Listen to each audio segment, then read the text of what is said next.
నమస్తే, welcome to prime 9 come to the point. ఈ రోజు మన కమ్ టు ద పాయింట్ కార్యక్రమంలో మనం మాట్లాడుకునే పాయింట్ ఏంటో తెలుసా? 32 ఏళ్ల చరిత్రకు ఊపిరి పోశాడు, ప్రపంచ రికార్డు సాధించాడు, అవార్డులు సాధించాడు, ర్యాంకింగ్ పెంచాడు. అసలు దేని స్థాయిని పెంచాడు అనే దాని మీద 32 ఏళ్ల చరిత్రను తిరగతిప్పినటువంటి పవన్ కళ్యాణ్ గారి గురించి ఈరోజు మనం ఎందుకు చెప్పుకోబోతున్నాము అంటే, ఏప్రిల్ 24 పంచాయతీరాజ్ వ్యవస్థ దినోత్సవం, పంచాయతీరాజ్ శాఖ దినోత్సవం జరుపుకోబోతున్నాం.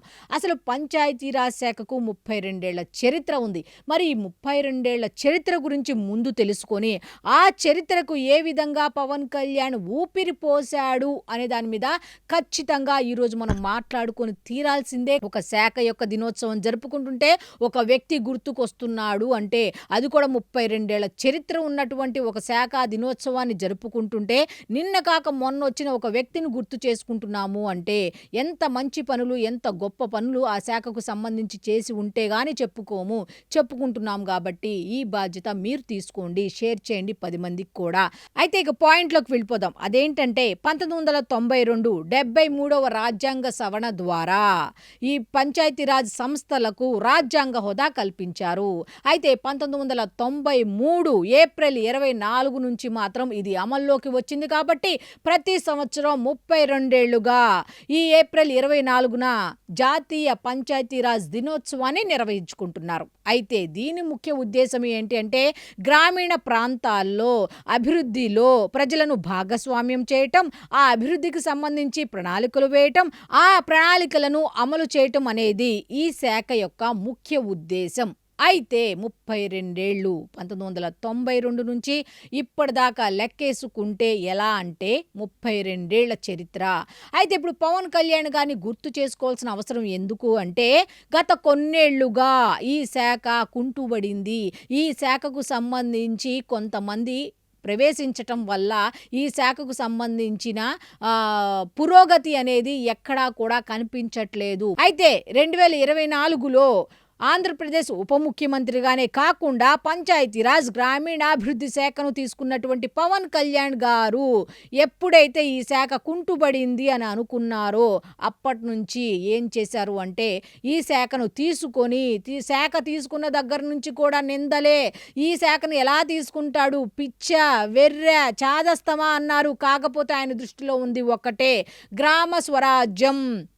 గాంధీజీ కలలు కన్న గ్రామ స్వరాజ్యం కావాలి అంటే గ్రామాలు అభివృద్ధి చెందాలి, గ్రామాలు అభివృద్ధి చెందితేనే దేశం అభివృద్ధి చెందుతుంది అన్న దృష్టితో ముందు గ్రామీణాభివృద్ధిని ఎందుకు తీసుకున్నారు ఆ శాఖను అంటే, ఇందుకోసమే ఫస్ట్ గ్రౌండ్ లెవెల్ నుంచి పనిచేసుకుంటూ వెళ్ళాలి అన్న ఉద్దేశంతో ఈ పంచాయతీరాజ్ శాఖను తీసుకోవటం జరిగింది. అయితే ఆయన సాధించిన రికార్డుల గురించి మాట్లాడుకోవాలి కదా. అదేమిటి అంటే 2024 ఆగస్టు 23 13,326 గ్రామ సభలు నిర్వహించి ఆయన ప్రపంచ రికార్డు సాధించారు. ఇదొక్కటే కాదు, దాదాపు ఒక 5 ఈ పంచాయతీరాజ్ శాఖకు సంబంధించి 5 అవార్డులు గెలుచుకొచ్చారు. ఏ విధంగా అంటే, పని చేయించి రాష్ట్ర వ్యాప్తంగా కాదు దేశవ్యాప్తంగా 5 అవార్డులు సాధించారు. ర్యాంకింగ్ పంచాయతీరాజ్ శాఖ గతంలో 24వ స్థానంలో ఉండేది.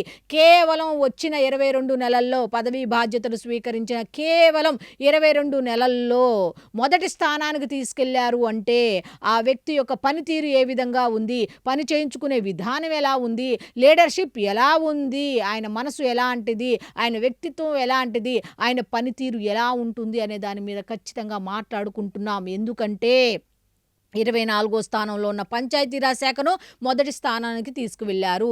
ఇందాక కూడా చెప్పాను, గాంధీజీ కలలు కన్న గ్రామ స్వరాజ్య స్థాపన ఆయన లక్ష్యం. అందుకే ఈ గ్రామీణాభివృద్ధి శాఖ పంచాయతీరాజ్ శాఖను తీసుకున్నారు. అయితే పంచాయతీరాజ్ శాఖకు సంబంధించి నిధులు కేంద్ర ప్రభుత్వం నుంచి తీసుకువచ్చి పంచాయతీరాజ్ శాఖకు ఇచ్చారు. ఇదొక్కటైనా రోడ్లు, ఇప్పుడు ఏ గ్రామానికి వెళ్ళినా పవన్ కళ్యాణ్ గారిని దేవుడు అని ఎందుకు అంటున్నారు అంటే, గ్రామ ప్రజలకు మౌలిక వసతులు కావాలి, కనీస రోడ్లు ఉండాలి అన్న ఉద్దేశంతో ఏ గ్రామానికైనా వెళ్ళండి, వాళ్ళు చెప్తున్న ఒకటే మాట, అన్నా నువ్వు వచ్చాకే గ్రామీణాభివృద్ధి శాఖ మంత్రిగా, పంచాయతీరాజ్ శాఖ మంత్రిగా నువ్వు వచ్చాకే మా గ్రామానికి రోడ్లు వచ్చాయని చెప్తున్నారు. ఇది ఎవరో పబ్లిసిటీ కోసమో లేకపోతే ఇంకొక ఒకళ్ళు చెప్తున్న మాట కాదు. గ్రామాల్లోకి వెళ్తే తెలుస్తోంది ఏం చేశారు అనే దాని మీద. అయితే ఇదొక్కటే కాదు. కరెంటు లేని గ్రామాలకు కరెంటు ఇచ్చారు.